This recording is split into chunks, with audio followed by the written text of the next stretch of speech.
Good evening, my Real News Media TV family. Welcome back to the channel for another news update for March 10, 2024.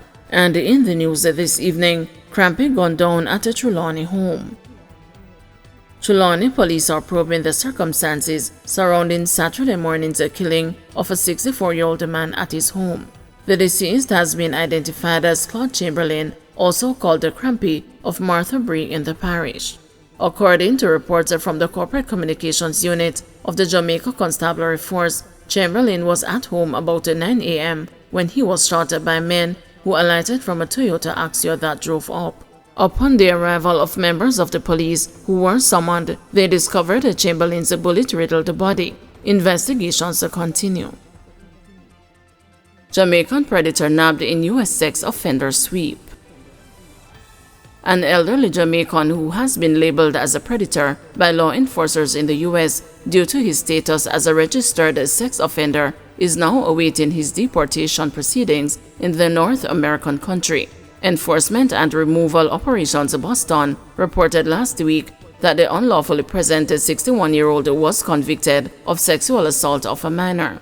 According to U.S. authorities, the Jamaican was granted temporary admittance to the U.S. as a non-immigrant in 1987, but violated the terms of his admission by remaining there beyond his visa's expiration date. The Hartford Judicial District Court convicted him of sexually assaulting a minor in May 2018 and sentenced him to 20 years in prison. After serving 7 years, he was released from prison on probation. ERO Boston said it had lodged an immigration detainer against the sex offender with the State of Connecticut Department of Corrections in February 2017, but the facility did not honor it and released the Jamaican into the community. The 61-year-old Jamaican was also charged with driving under the influence of alcohol and drugs and with attempting to fraudulently obtain a passport under a false identity by U.S. Customs and Border Protection in November 1997. He was apprehended by deportation officers in Hartford, Connecticut on February 14 as part of an operation that targeted unlawfully present sex offenders between February 5 and February 16. He was among 275 unlawfully present foreign sex offenders arrested across the U.S. in the operation. This unlawfully present Jamaican national represented a threat to the children of our New England communities, said ERO Boston Field Officer Director Todd M. Lyons. Any unlawfully present sex offender constitutes a significant threat to public safety. ERO Boston will continue to prioritize the safety of our residents by removing such predators from our New England neighborhoods, Lyons added.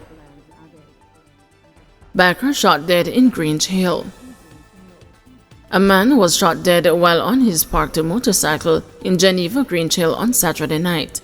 He has been identified as 49-year-old Anthony Smith, a carpenter from the community. Reports from the police are that Smith rode his Purple Cobra motorcycle to Rory Street and stopped at a section of the roadway where he sat on his bike in front of a board shop. Residents then reportedly heard several loud explosions shortly after and saw Smith fall from his motorcycle. The police were subsequently alerted. On arrival of the police, Smith was found beside his motorcycle, lying on his right side in a pool of blood, suffering from what appeared to be multiple gunshot wounds to his head and upper body. He was taken to the Savannah Lamar Public General Hospital, where he was pronounced dead. It was the second murder in Grange Hill over the weekend. A 22-year-old man, Alex McKenzie, otherwise called Bad Bad, was shot dead at the back of his house about 3:30 p.m. on Friday. Investigations are ongoing. Hanover man charged after allegedly stabbing man during fight. A man who has been accused of stabbing another man during an altercation at his home on Thursday, March 7, has been arrested and charged. He is 19-year-old Moses James of Orchard Housing Scheme in Hopewell, Hanover. James is charged with wounding with intent. Reports from the Lucy police are that about 9:50 a.m., James and the man had an argument which developed into a fight. James then used a ratchet knife to stab the man in his upper body. The police were summoned and the injured man was assisted to hospital, where he was admitted in a stable but serious condition.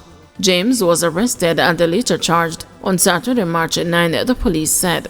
His court date is being finalized. Dancehall artist Ching Ching charged for alleged firearm breach. Dancehall artist Ching Ching is awaiting a court date after he was arrested and charged for breaches of the terms and the conditions of a firearm license following an incident in Portland on March 6. The 41-year-old given name is Radian Beckford.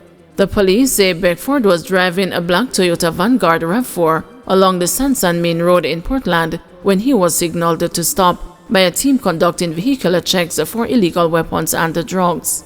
Beckford reportedly stopped, but during an interview, it was discovered that he was the holder of a Glock pistol with 50 rounds of ammunition. The license for the firearm was reportedly issued on February 13, 2023 by the Firearms Licensing Authority but had expired and was not renewed. The firearm was seized and Beckford was charged. 65-year-old man perishes in suspected arson attack in Togate. A 65-year-old man perished in a suspected arson attack that left a 4-bedroom house gutted in Togate, Clarendon on Sunday. The deceased has been identified as Roy Thompson, a carpenter of Old Road in Togate. Another occupant, a 64-year-old amputee, managed to escape the blaze. The police say about 2 a.m. on Sunday, the occupants heard a crashing sound in a section of the house. Checks revealed that the sound came from a Molotov cocktail, with the flames immediately engulfing a section of the house. Both men reportedly initially escaped the blaze, but Thompson went back inside the burning house in an effort to retrieve some items. A section of the building collapsed on him. The police and the fire team were summoned to the scene, and Thompson's burnt body was retrieved from the rubble. Magisterial recounts end in KSAMC with JLP and PNP ties still intact. With legal challenges in divisions in the Kingston and St. Andrew Municipal Corporation settled with the tie unbroken, the People's National Party is turning its focus to having councillor-elect for the Vineyard Town Division, Andrew Swaby, installed as the new mayor of Kingston. This follows Saturday's completion of the magisterial recount of ballots cast in the local government election in the Kintyre Division. PNP General Secretary Dr. Dayton Campbell says the count ended with the PNP's candidate Vivienne Brown Bond winning by 30 votes, 2 fewer than the margin in the final count. She defeated the Jamaica Labour Party's Kelvin Clark. This brings the divisional count to 20 for the People's National Party and 20 for the Jamaica Labour Party, with the PNP having the popular vote, which means that the PNP will get to nominate the chairman of the Kingston and the St. Andrew Municipal Corporation and the mayor. That is expected to take place this coming week, and the person that will be nominated is Andrew Swaby, councillor for the Vineyard Town Division in southeast St. Andrew, Campbell said.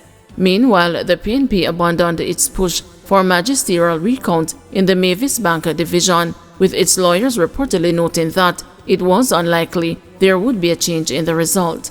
The JLP's Lloyd Benjamin won that division with 1,282 votes over the PNP's Paul Meek with 1,261 votes. The JLP will nominate the deputy mayor of the KSAMC.